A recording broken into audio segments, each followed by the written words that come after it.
Haleluya, shalom. Coba lihat kiri kanannya, senang lihat kamu bersama-sama di sini. Amin, yes. Juga saya menyapa Bapak Ibu yang di rumah, kita undang Bapak Ibu boleh join bersama kita, amin. Di ruangan ini di KTC maupun yang di JGC Bapak Ibu ya. Kita sudah harus lebih semangat lagi karena pandemi walaupun sedikit meningkat tapi kita percaya semua akan menjadi lebih baik bagi kita semua, amin. Jadi Bapak Ibu kita antusias, lebih antusias lagi, amin. Tepuk tangan buat Tuhan kita, haleluya. Ya, puji Tuhan Zil sudah buka yang ibadah teens ya. Bapak Ibu yang punya anak SMP, SMA bisa ajak dan ibadah di ruang multifunction bersama-sama di jam ini ya. Mari kita akan terus lanjutkan pengajaran kita tentang khotbah di bukit. Kita tiba di topik yang luar biasa ya, tentang mamon, tentang kekhawatiran. Kalau dalam pengalaman kita mengembalakan jemaat Bapak Ibu, kan 3 problem manusia ya, tahta, harta, cinta. Tahta kepahitan, harta mamon, cinta itu kecemaran ya. Mana yang paling sulit? Kalau Bapak Ibu di komsel, di dalam konseling ya, melayani jiwa, dari 3 kasus ini mana yang paling sulit breakthrough? Menurut Bapak Ibu apa? Harta, betul. Mamon. Ya, begitu banyak yang meninggalkan Tuhan karena mamon. Makanya ini serius Bapak Ibu. Bahkan murid Yesus Yudas murtad karena mamon. Betul? Ya. Jadi kita harus fokus. Ini masalah sangat serius. Dan hampir enggak banyak juga yang pulih ya, karena masalah mamon itu suatu masalah yang begitu mengikat dan korban artinya penderitaannya pun seluruh keluarganya juga. Kalau dia sampai hutang begitu besar, yang menanggung kan bukan dianya aja tapi keluarganya juga. Bahkan mati pun utangnya mesti dilanjutin sama anaknya. Betul nggak saudara? Begitu berat ya. Oleh sebab itu kita harus waspada. Terus kita membahas tentang kekhawatiran ya. Bapak Ibu yang terkasih, kita bahas Pak Elcid di minggu lalu bicara khawatir. Ada 2 jenis khawatir, yang benar waspada, sigap itu benar. Kalau Bapak Ibu di COVID ya waspada, tidak ceroboh, betul? Di dalam bersosialisasi dengan orang ya. Juga Bapak Ibu ketika di jalan tol, Bapak Ibu naik mobil terus hujan deras, ya kita waspada. Jangan nekat, ngebut lalu ya jalan licin, itu waspada. Khawatir yang benar, tetapi yang salah cemas, gelisah.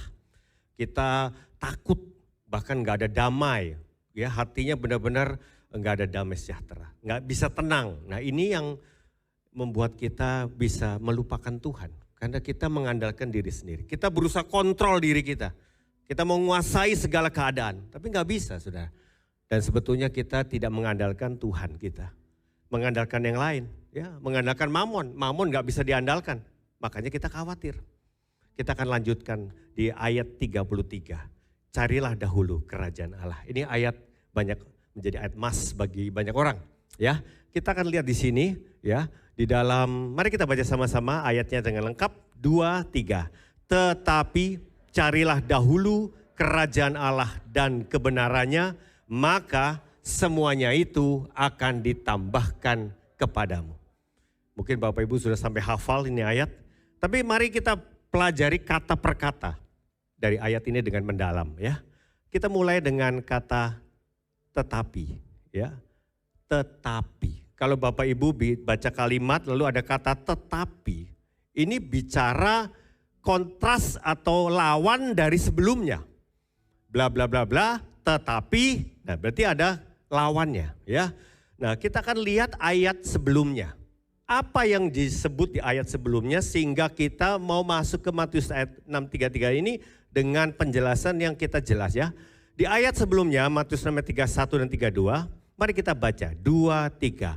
Sebab itu janganlah kamu khawatir dan berkata, apakah yang akan kami makan, apakah yang akan kami minum, apakah yang akan kami pakai. Semua itu dicari bangsa-bangsa yang tidak mengenal Allah.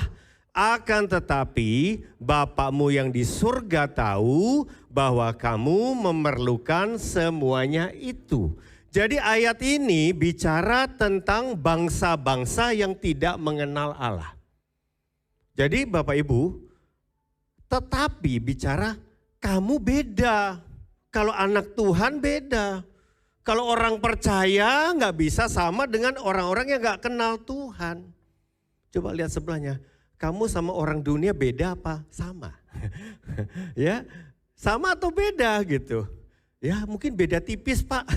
Ya, ada survei berkata ya orang-orang Kristen, ya mungkin karena Kristen KTP, ya nggak ada bedanya atau beda tipis lah sama orang dunia. Memang kalau orang-orang yang tidak taat walaupun Kristen, apa bedanya? Jelas nggak ada bedanya. Tapi dikatakan di sini kalau kita yang benar-benar murid Kristus, anak Tuhan yang taat, beda. Orang yang nggak kenal Tuhan, yang belum percaya, khawatir hidupnya. Tetapi kalau anak Tuhan, tidak. Coba lihat sebelahnya dengan jelas, masih khawatir? Apakah ada kekhawatiran yang tadi kita udah bahas minggu lalu kita bahas? Ya, mari kita belajar firman lebih dalam lagi. Kuncinya di ayat 33 ini kita akan belajar bagaimana kita punya sikap pola pikir yang benar. Ya, jadi sekali lagi inilah hidup yang berbeda. Gaya hidup, pola pikir, sikap hati yang berbeda sebagai anak Tuhan. Amin. Jadi inilah kita. Nah sekarang kita akan masuk ayat kata berikutnya tentang dahulu. Ya saya loncat kata carilah nanti kita bahas tapi dahulu. Dahulu bicara apa yang didahulukan. Artinya apa? Prioritas. Prioritas utama kita apa? Dalam hidup kita banyak pilihan, betul? Ya, apa yang jadi prioritas? Coba, kalau Bapak Ibu ditanya apakah yang menyebabkan seseorang bisa jadi prioritas utama dibanding yang lain. Atau sesuatu perkara jadi prioritas dibanding yang lain. Menurut Bapak Ibu coba bicara sama sebelahnya. Apa? Apa dasarnya saya milih ini dibanding yang itu? Apa yang saya prioritasin, saya bela-belain, saya pentingin dibanding yang lain? Baik orang, baik kerjaan, misalnya saudara dikasih pilihan ya.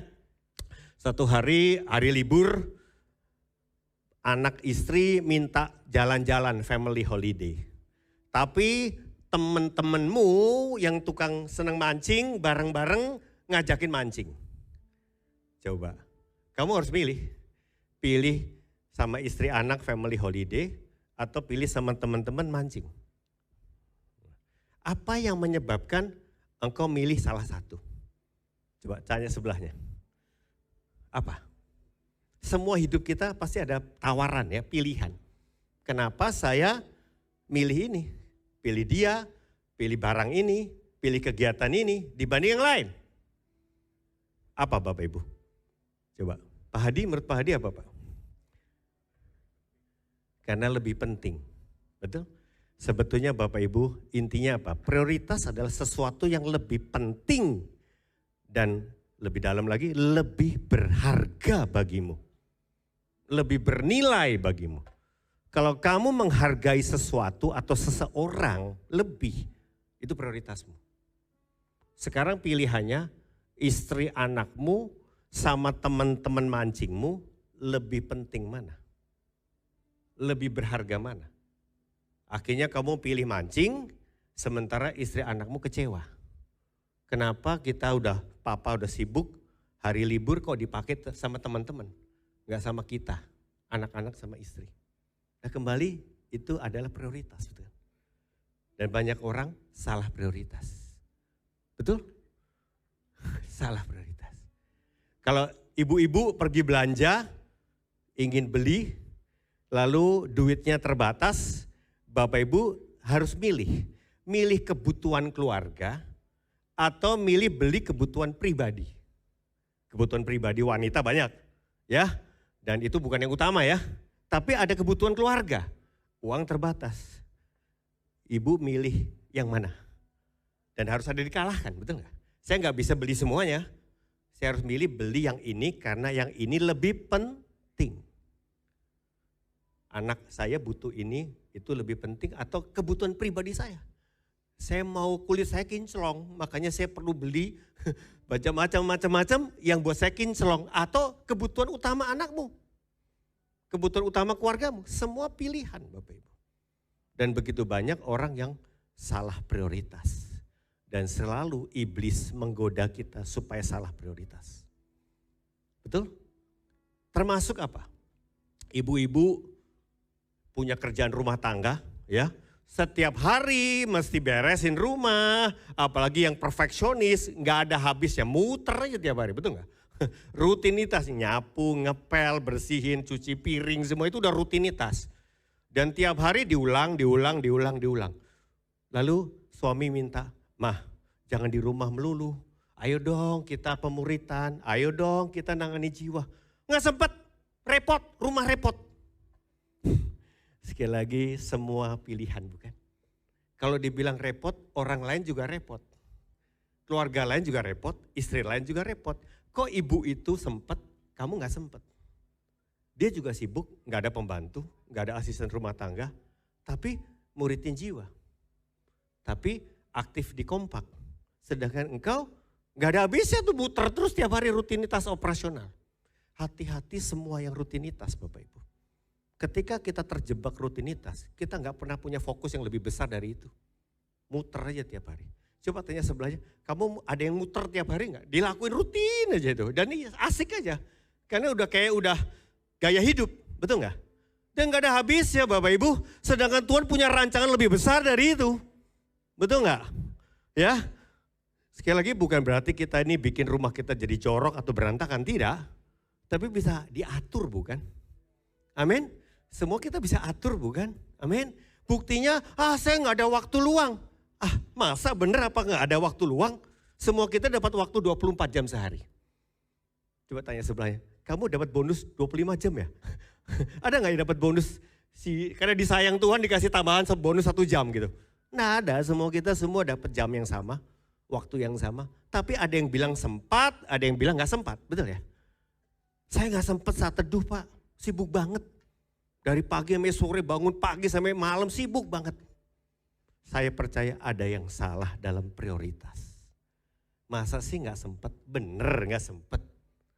Coba diatur, ngapain aja? Apakah benar sampai gak sempet berdoa, baca firman? Betul gak Bapak Ibu? Sekali lagi kita nyalahinlah kesibukan, kita nyalahinlah kantor, bos yang maksa kita lembur-lembur. Saya bukan. Amin. Apakah saya mau taat atau tidak taat sama Tuhan? Betul ya?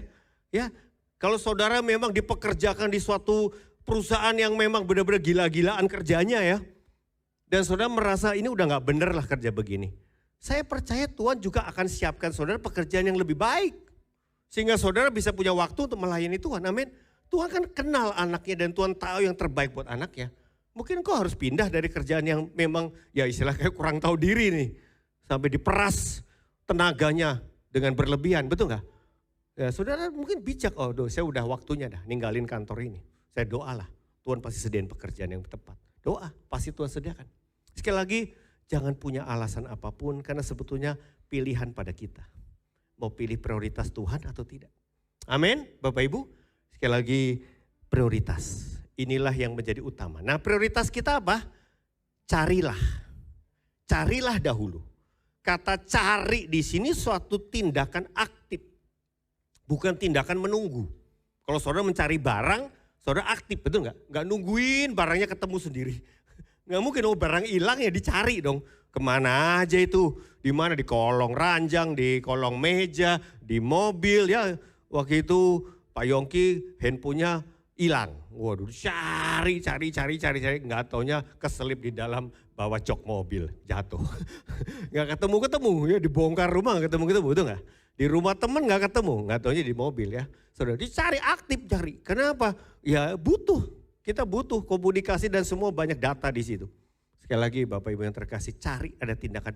Nah bahasa aslinya adalah epizeteo, artinya apa?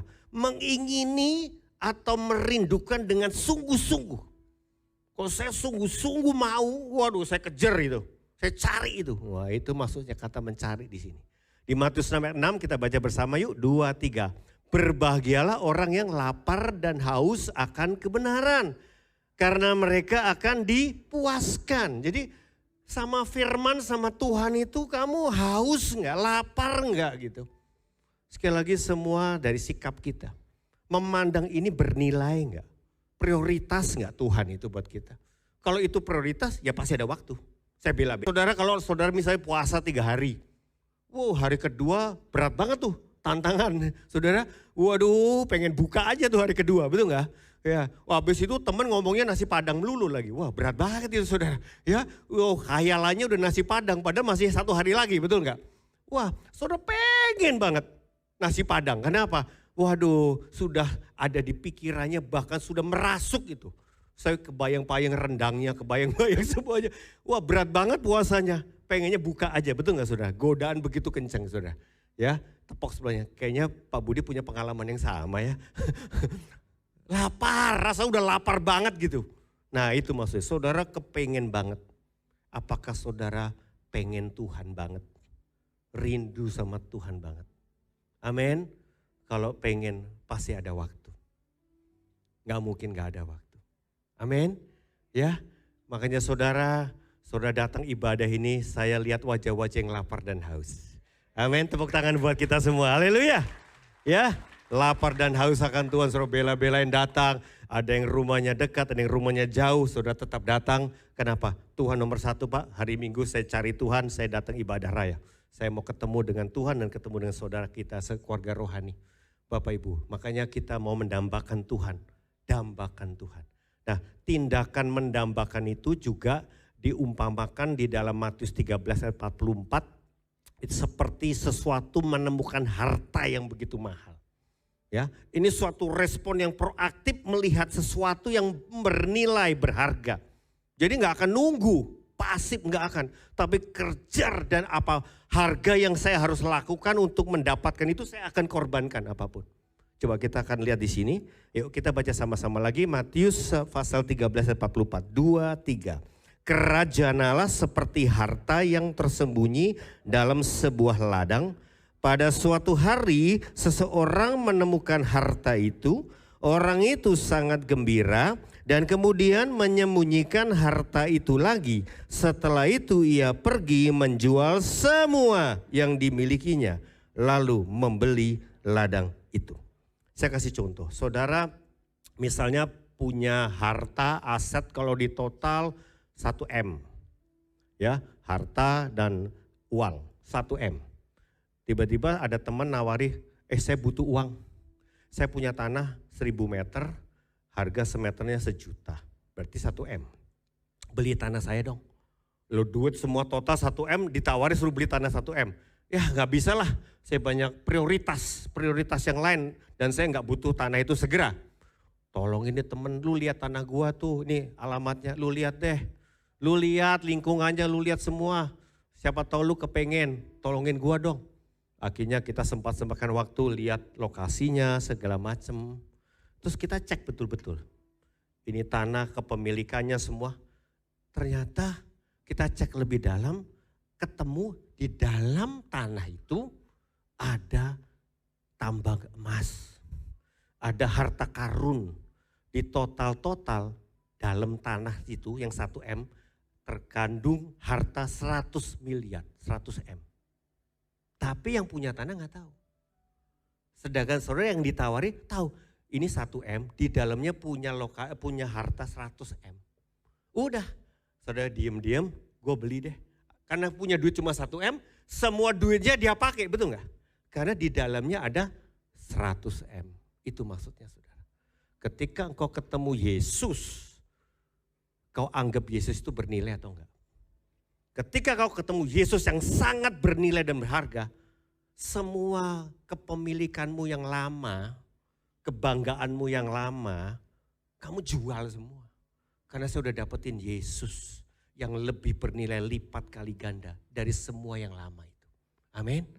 Makanya kalau udah ketemu Yesus nggak berubah hidupnya, aneh. Kalau udah ketemu Yesus tapi masih nggak tinggalin dosa lamanya, aneh. Itu berarti kau nggak totalitas dapetin Yesus. Kau nggak lihat Yesus itu bernilai. Karena kamu lebih sayang dosamu, lebih sayang kebiasaan burukmu, betul nggak?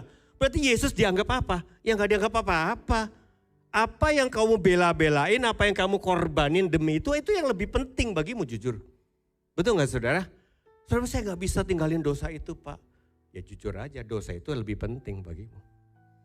Dosa itu paling berharga bagimu. Kamu nggak rela tinggalin dosa itu, betul nggak? Pilih Yesus atau dosa itu. Sekali lagi, sederhana sih saudara. Mau punya banyak alasan, tapi ujung-ujungnya apa sikapmu melihat itu? Yesus atau itu dosa? Mana yang lebih penting? Makanya kalau kita udah dapetin Yesus yang lebih bernilai, dan Yesus berkata, kau harus jual semuanya. Aku nggak bisa diduain, pilih Yesus atau Mamon. Aku nggak bisa nomor 2, nggak bisa. Yesus harus nomor 1 atau tidak sama sekali. Makanya hari ini kita sangat-sangat rema. Yesus itu segalanya atau tidak. Tidak ada setengah-setengah. Ya, kita harus totalitas. Itulah syarat kita ikut Yesus. Dan itu tindakan aktif. Kenapa? Ikut Yesus berarti aktif. Berangkat, tinggalkan jalannya, tinggalkan sebuah perahunya, ikut Yesus langsung. Amin. Bukan berarti mesti full time semua. Tapi artinya tinggalkan dosamu, tinggalkan hidup lamamu, totalitas taat sama Yesus. Amin. Ya, kasih tahu sebelahnya, mau totalitas atau enggak sama sekali. Ayo tanya sebelahnya ya. Mau sungguh-sungguh total 100% atau 0%, udah enggak sama sekali, udah. Nggak bisa 50-50. Lah kita masih di dunia 50-50 lah. Yesus separuh, dunia separuh. Nggak bisa, nggak layak, nggak benar. Nggak benar tuh. Ya. Oleh sebab itu kita akan masuk kepada konten yang utamanya. Kerajaan Allah dan kebenarannya.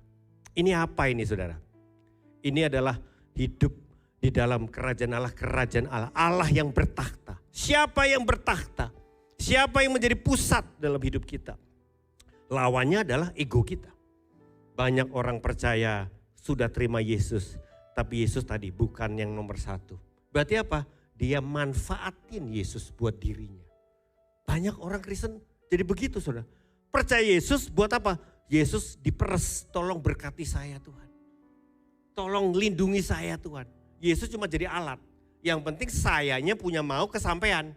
Saya hidupnya penuh berkat, dilindungi. Gak ada sakit, gak ada kecelakaan, gak ada apa. Yang penting saya aman-aman. Tolong Yesus. Yesus kan bisa bantu saya, tolongin saya. Tapi pas dia lagi sudah aman, sudah nyaman, ya Yesusnya dipinggirin dulu. Tapi pas dia ada masalah, ada musibah, baru jerit, Yesus tolong. Yesus cuma jadi cadangan. Ya, kalau di mobil Yesus cuma ban serep. Selama bannya semua aman, ban serep diparkir di tempatnya, nggak dipakai, karena nggak butuh, betul nggak? Pas ban bocor, baru ban serep dipakai. Atau seperti emergency, lampu emergency. Selama lampu nggak mati, ya lampu emergency ditaruh aja, cadangan. Apakah Yesus jadi cadangan? Itulah orang yang berpusat ego. Egonya nomor 1. Yesus cuma alat bantu yang saya perlukan pada waktunya. Tapi Yesus bukan segala-galanya. Hari ini kita mau belajar di dalam Lukas 9 ayat 23-24. Kalau kita baca ayat ini luar biasa saudara. Mari kita baca bersama 2-3. Katanya kepada mereka semua, setiap orang yang mau mengikut aku, ia harus menyangkal dirinya, memikul salibnya setiap hari dan mengikut aku. Karena barang siapa mau menyelamatkan nyawanya, ia akan kehilangan nyawanya. Tetapi barang siapa kehilangan nyawanya karena aku, ia akan menyelamatkannya. Jadi kalau kita pelajari baik-baik ayat ini dikatakan setiap orang yang mau ikut aku, pilih Yesus, utamakan Yesus, fokusnya Yesus, nggak bisa fokus egonya lagi. Makanya mesti nyangkal diri. Mesti nolak kepada kepentingan dirinya. Itu nyangkal diri. Nggak ikutin maunya dia sendiri. Itu syarat ya kata Tuhan. Nggak bisa dua-duanya dipakai sama-sama, nggak bisa. Mau ikut Yesus, pilih Yesus, fokus Yesus, ya nggak bisa pilih diri sendiri. Makanya mesti nyangkal diri. Pikul salib, kamu sudah mati buat dirimu sendiri. Dan dikatakan barang siapa yang mau menyelamatkan nyawanya atau membelain yang dia mau, yang paling berharga bagi dia malah nggak dapat apa-apa. Kehilangan nyawanya. Tetapi barang siapa rela kehilangan nyawanya karena Yesus yang berharga menurut hidup yang lama ditinggalin karena pilih Yesus yang lebih berharga, maka dia akan memperolehnya. dia menyelamatkan hidupnya. Sekali lagi Bapak Ibu yang terkasih, gak ada kata nanggung-nanggung, setengah-setengah, suam-suam kuku. Yesus itu bicara totalitas. Saudara, di India banyak dewa-dewa, betul gak? Bagi orang India untuk ditantang percaya Yesus mudah sekali. Buat nambah satu lagi koleksi dewanya. Betul gak saudara? Kalau dia punya 1000 dewa, ditantang percaya Yesus, oh boleh. Jadi 1001-nya, satunya itu Yesus.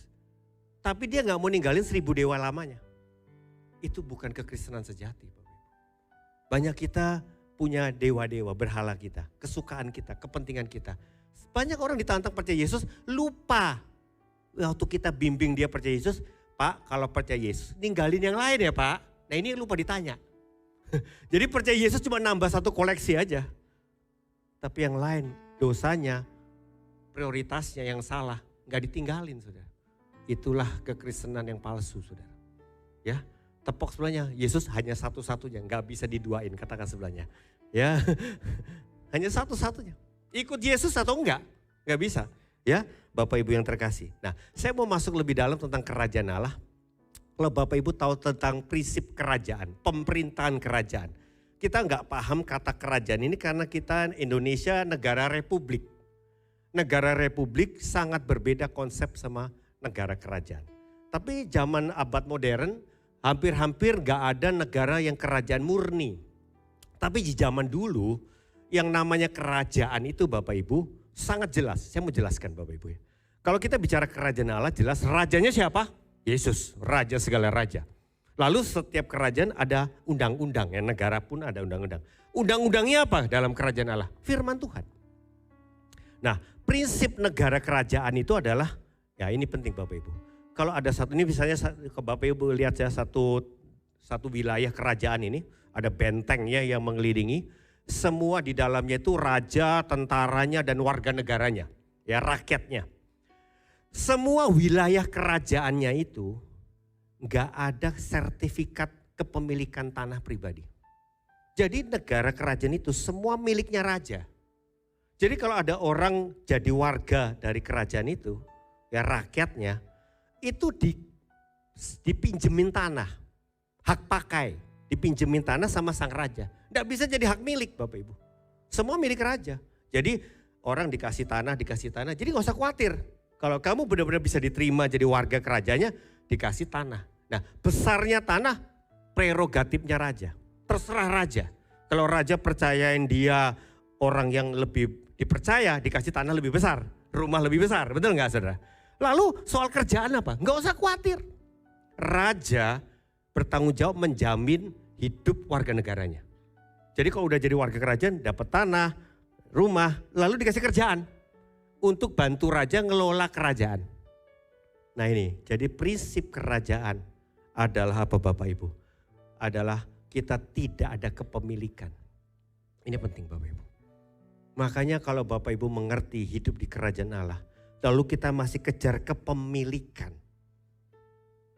Bukan pengelolaan loh, itu salah besar. Yang benar prinsip kerajaan Allah itu pengelolaan, semua milik Tuhan. Bukan kalau kita ngasih perpuluhan 10%, 90%-nya hak saya. Enggak. 90%-nya tetap milik Tuhan. Kalau kita pakai yang 90%-nya menurut Tuhan. Kehendak Tuhan. Mesti nanya Tuhan. Amin. Gak bisa. Loh 10% sudah saya serahin dong. Masa Tuhan serakah yang 90% terserah saya. Gak bisa. Semua terserah Tuhan. Ya amin. Sebetulnya 100% milik Tuhan. Cuma kita komitmen memberi yang terkecil yaitu 10%-nya sebagai tanda kita berkata semua hidup saya milik Tuhan. Bapak Ibu yang terkasih, makanya hari ini kita harus belajar. Gak ada orang yang di kerajaan Allah khawatir. Karena rajamu bertanggung jawab menjamin hidupmu. Amin. Boleh tepuk tangan buat Tuhan kita, haleluya. Haleluya. Rajamu bertanggung jawab menjamin kehidupanmu. Dia sudah pilih engkau jadi warga kerajaannya. Bahkan jadi anaknya saudara. Jadi anggota kerajaan Allah. Dia bertanggung jawab buat seluruh kehidupanmu. Tetapi kita akan dilibatkan, dipercaya membantu dia mengelola kerajaan Allah. Amin. Makanya gak ada yang perlu dikhawatirkan Bapak Ibu. Kita jangan pernah berpikir bahwa ini semua tergantung saya, terserah saya. Rajamu sudah siapin segalanya. Dari sejak engkau dipilih, engkau sudah disiapkan segala yang diperlukan bagimu. Apapun juga. Kau punya anak, apa yang diperlukan anakmu, kau punya suami, apa yang diperlukan suami, semuanya Tuhan sudah siapkan bagimu. Amin. Tinggal engkau mau gak ikut dia sepenuhnya. Lakukan maunya dia. Semakin engkau bisa dipercaya, Raja melipat gandakan bagimu. Amin. Dia dipercayakan, sabaslah engkau hamba yang baik dan setia. Makanya Bapak Ibu yang terkasih, kalau kita udah mengerti prinsip ini, yang penting ikut Yesus aja udah. Apapun udah disediain kok. Kerjaan, keuangan, kesehatan, keluarga, sudah disediain semua. Makanya Bapak Ibu tinggal taat aja. Bagi teman-teman yang masih single juga, kalau Tuhan sudah pilih engkau, ada jodohmu juga disediain sama Tuhan. Amin. Wah, dikit nih sudah yang bilang amin nih. Yang masih single angkat tangan. Coba yang masih single, jujur aja, jangan pura-pura single ya. Yang benar-benar single ya. Kalau engkau benar-benar rindu punya pasangan, Tuhan sudah sediakan bagimu. Jangan salah pilih. Amin. Ya, kita dukung. Tepuk tangan bagi yang single-single. Amin. Ya, jangan ntar murtad ikut sama suaminya yang gak bertobat. Atau istrinya yang gak bertobat, saudara. Taat sama Tuhan. Tuhan beri yang terbaik. Nah, sekarang kita lanjut. Nah, ini bagian yang paling menarik. Yaitu tiba pada kata, kalau carilah dahulu kerajaan Allah dan kebenarannya, maka semuanya itu. Wow, ini bagian yang ditunggu-tunggu ini. Kita udah taat, kita udah cari Tuhan, kita utamakan Tuhan, maka ini bagian gue nih. Semuanya itu akan ditambahkan kepadamu. Coba tanya sebelahnya, kira-kira semuanya itu artinya apa? Ayo. Selama ini yang di pikiran kita ketika membaca ayat ini, apa yang langsung terlintas? Semuanya itu. Semuanya itu ya semuanya itu dong Pak. Saya butuh ini, saya butuh itu, ya kan? Saya perlu apa? Ya saya termasuk semuanya itu dong Pak. Nah sekarang kita akan lihat konteksnya. Ya, apa konteksnya? Yaitu ayat sebelumnya. Coba kita pelajari baik-baik ya. Matius 6 ayat 31 dan 32. Kata semuanya itu diulang beberapa kali. Sebab itu janganlah kamu khawatir dan berkata apakah yang akan kami makan. Ini bicara makanan. Apakah yang kami minum, bicara apa yang diminum, minuman. Apakah yang kami pakai, pakaian. Semua itu artinya apa? Semua itu barusan ngomong apa? Makanan, pakaian. Gitu ya Bapak Ibu. Ada mobil gak di situ? Ada mobil? Ada villa? Ada? Gak ada ya? Ya jadi makanan dan pakaian semua itu yang di atas itu makanan dan pakaian dicari bangsa-bangsa yang tidak mengenal Allah. Akan tetapi Bapamu yang di sorga tahu bahwa kamu memerlukan semuanya itu. Jadi semua itu konteksnya apa? Kebutuhan pokok Bapak Ibu. Waduh kecewa nih. Aduh kecewa Pak. Gue pikir mobil emas, villa. Saudara jangan salah paham. Ya, yang penting kan Tuhan berkata apa?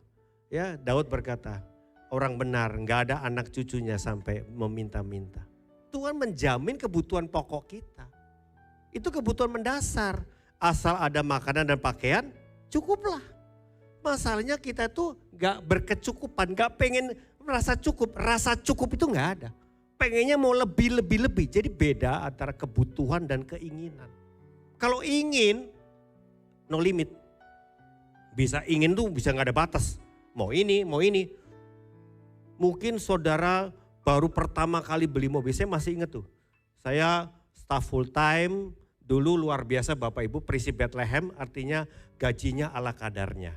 Ya, dapat PK ala kadarnya sebagai hamba Tuhan, sebagai anak Tuhan. Gak ada masalah latihan iman. Orang saya sebelumnya sudah full time sebelum masuk Abalaf. Hidup siapa yang gaji? Gak ada, Tuhan yang gaji. Jadi benar-benar dengan iman. Banyak pengalaman mujizat. Jadi waktu dikasih PK ala kadarnya waktu itu pertama-tama tahun 90-an. Saya gak ada masalah gitu. Selalu bisa hidup tuh dengan apa yang ada pada kita. Dan selalu Tuhan tolong. Selalu Tuhan tolong. Kenapa? saya nggak pernah kurang makan, saya nggak pernah sampai nggak punya baju. Dan itu memang yang disediain Tuhan, bukan? Akhirnya ya satu hari sampai Tuhan memang percayakan kantor gereja bisa pinjemin untuk separuh, kita bisa dapat dana, kamu beli rumah. Ya lama-lama kita bisa dalam ikut kesetiaan dengan Tuhan, ya akhirnya bisa punya rumah. Semuanya kasih karunia. Bukan karena kita punya banyak, enggak. Karena diberikan, dipercayakan ya. Gereja pun diberkati, jemaatnya bertumbuh. Akhirnya kita bisa diberkati oleh gereja lebih lagi. Semua diikuti dengan iman. Enggak ada tuh pernah bersungut-sungut. Enggak ada pernah merasa kurang ini, kurang itu. Karena kita tahu ikut Yesus, Yesus yang jamin hidup saya kok. Amin. Makanya sekali lagi Bapak Ibu yang terkasih, Tuhan menjamin. Dan dikatakan ini, Bapakmu di sorga tahu bahwa kamu memerlukan. Artinya apa? Semua yang diperlukan untuk membangun kerajaan Allah, Bapak tahu dan Bapak jamin. Bukan apa yang kamu mau atau kamu ingin, tapi kamu perlu apa enggak?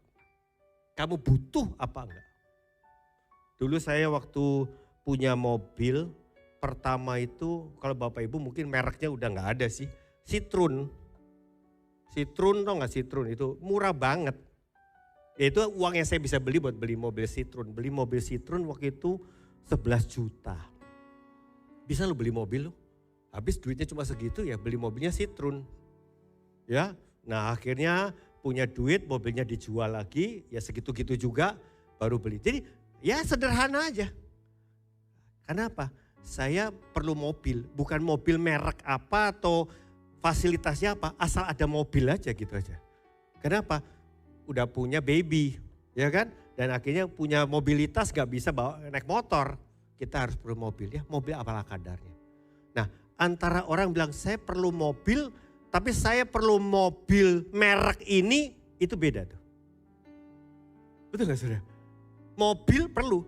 Tapi kalau udah mobil harus merek ini, tipe ini, itu urusannya udah lain. Itu keinginan. Bukan keperluan itu. Betul gak saudara? Nah sekali lagi, mau punya rumah, ya kalau kamu betul-betul perlu rumah, Tuhan siapin. Ya Rasul Paulus pun cuma di tenda aja sih, nyewa doang. Ya kan, nomaden ya. Ya kan, karena dia keliling terus ya. Tapi kalau satu hari punya rumah, it's okay.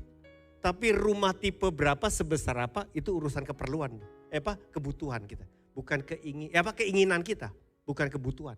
Inginnya rumah besar. Ya saudara sekali lagi, uji hatimu masing-masing. Apakah kau perlukan atau tidak? Bapakmu di sorga tahu bahwa kamu memerlukan. Tapi yang penting udah jelas kebutuhan pokok Tuhan jamin. Gak usah khawatir. Amin. Ya, segalanya yang lebih dari itu, hati-hati. Uji betul hatimu. Ini kebutuhan atau keinginan. Kalau engkau butuh untuk membangun kerajaan Allah, Tuhan pun sediakan. Makanya kasih tahu sebelahnya, semuanya itu udah ngerti gak maksudnya ya? Yang semuanya itu ya. Paham Bapak Ibu ya? Jangan salah paham. Karena apa nanti Bapak Ibu kecewa? Kok udah habis-habisan ikut Tuhan? Mana janji Tuhan? Mana berkat Tuhan? Kita salah artikan ayat ini. Sekarang di bagian terakhir. Akan ditambahkan kepadamu. Siapa yang melakukannya ini? Kita atau Tuhan? Tuhan. Semuanya akan ditambahkan kepadamu. Berarti tindakan dari Tuhan. Ya, tanggung jawab Tuhan. Ya, saya langsung teringat kisah Abraham. Abraham ikut Yesus, ikut Tuhan, betul? Sampai satu hari dipercayakan bangsa pilihan. Abraham bilang, saya gak punya anak, gimana punya bangsa? Satu anak aja gak punya. Tuhan bilang, aku akan buat mujizat, kamu akan punya anak. Ishak, betul? Setelah punya anak Ishak, dia sayang banget sama anaknya Ishak. Tetapi suatu hari Tuhan berkata, persembahkan Ishakmu. Waduh, gak bisa ngerti Abraham. Orang dulu dikasih janji bangsa, lalu dengan iman pergumulan berat 25 tahun, lihat langit itu, lihat bintang langit, pasir di laut. Itu supaya ucapin terus confess tentang imannya. Punya bangsa yang besar, banyak anak. Akhirnya punya Ishak, kok disuruh sembelih, bunuh dan persembahkan. Tapi Tuhan berkata di Kejadian 22 ayat 12 ini dikatakan apa? Singkirkan pisau itu. Jadi waktu dia mempersembahkan Ishak. Ya, jangan kau bunuh anakmu. Seru malaikat Tuhan, karena aku tahu bahwa engkau mengutamakan Allah. Prioritasnya Allah. Dia benar-benar mengutamakan, mendambakan Allah, meninggikan Allah dalam hidupmu sehingga engkau, nah ini dia, rela ya. Sehingga engkau rela menyerahkan bagiku anakmu yang sangat kau kasihi sekalipun. Jadi ternyata carilah dulu kerajaan Allah ini sampai rela pilih Yesus dengan segala yang lain dikorbankan. Abraham ya yang paling penting Ishak itu udah paling bernilai dalam hidupnya. Ishak segala-galanya, anak yang tunggal, berharga banget buat dia. Tapi yang paling penting berharga ini yang harus diserahkan ke Tuhan. Kenapa? Kau percaya gak sih Tuhan itu segala-galanya? Itu Tuhan mau kasih tahu Abraham. Sekarang kau udah kejebak nih. Aku lihat dulu kamu ikut fokus Tuhan. Sekarang udah dikasih Ishak, fokusnya Ishak. Hai Abraham, masih fokus Tuhan atau kepada berkat Tuhan? Beda loh, fokus Tuhan sama fokus sama berkatnya Tuhan beda. Dulu Tuhan, sekarang berkatnya Tuhan si Ishak ini. Ishak ini berkat. Tapi kalau udah fokusnya sama berkatnya, bahaya. Makanya itu sembah, serahin itu berkat. Percaya gak aku bisa memberkati lebih? Gitu ke pertanyaannya kan. Apa kamu takut nih kehilangan berkat? Berkat yang nomor satu yang paling berharga, Ishak. Dia rela. Lalu dikatakan apa di ayat berikutnya? Abraham menamakan tempat itu Tuhan menyediakan. Sebutan yang dipakai orang sampai sekarang. Ternyata Tuhan berkata, lihat sebelah belakang. Ada domba yang kusediakan. Tuhan menyediakan domba untuk mempersembahkan kepada Tuhan. Bapak Ibu yang terkasih, jangan kejar berkat. Kejarlah Tuhannya. Kejarlah sumbernya. Tuhan yang nomor satu. Berkat gak usah khawatir. Gak usah khawatir. Tuhan menyediakan. Jehovah Jireh. Amin. Mari Bapak Ibu, saya percaya Bapak Ibu ada pergumulan masing-masing. Mari kita bangkit berdiri. Kita mau datang kepada Tuhan pada pagi hari ini. Bapak Ibu ada pergumulan mungkin masing-masing. Entah pergumulan keuangan, pergumulan kesehatan, pergumulan keluarga. Tentang anakmu yang memberontak kepadamu. Tentang suamimu yang sedang meninggalkan engkau.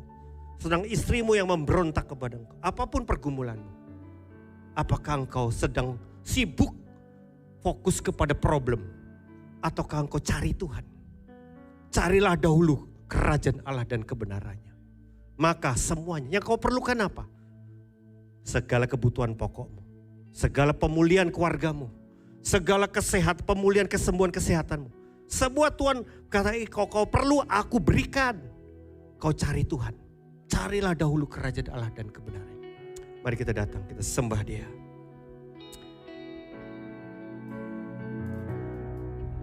Engkau Tuhan yang setia. Amin. Waktumu selalu yang terbaik.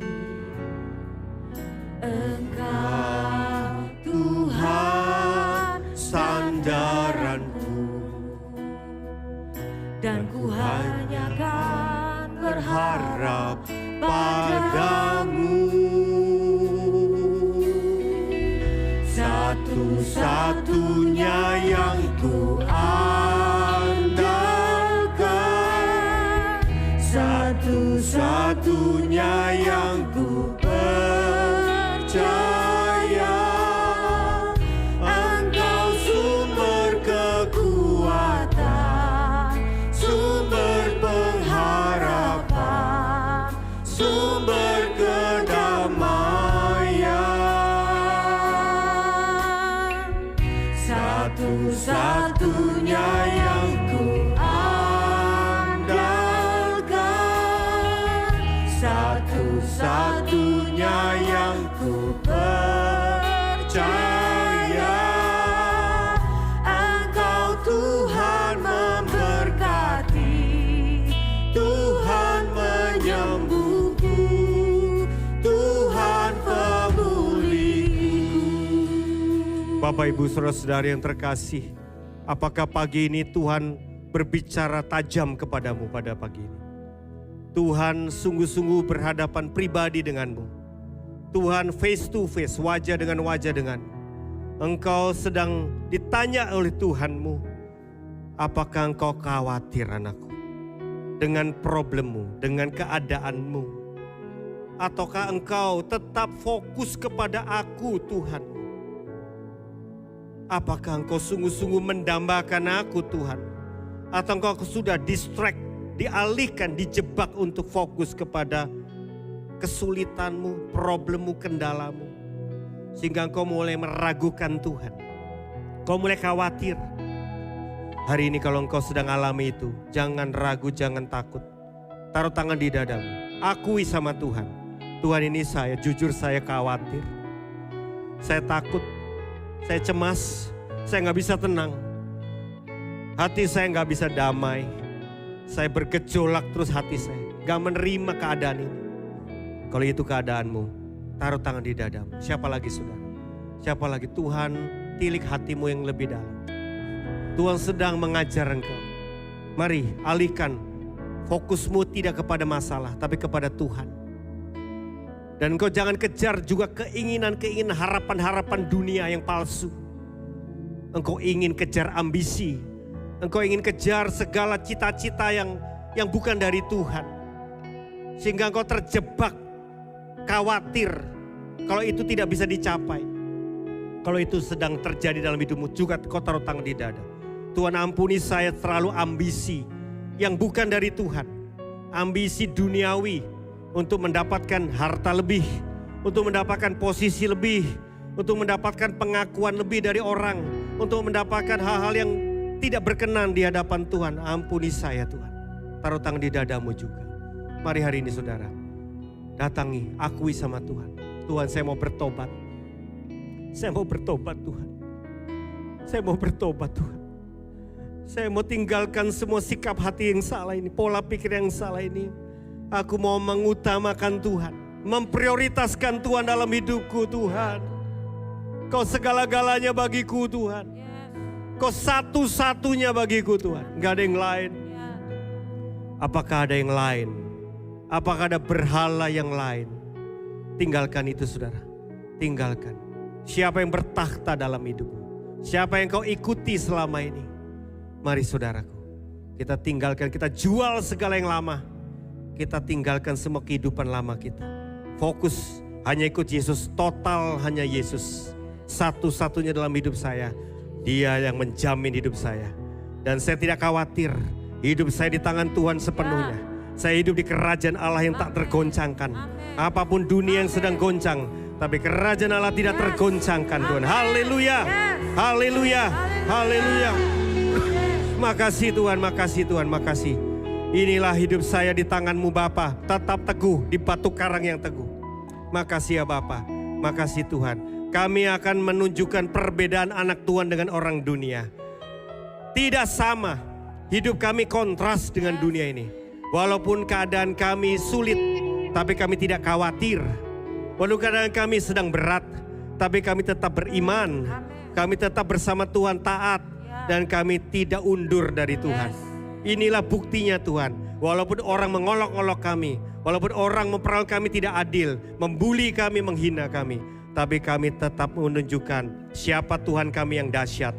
Terima kasih ya Bapa, iman kami tak tergoncangkan. Terima kasih ya Bapa, terima kasih Tuhan. Kuatkan umat-Mu Tuhan.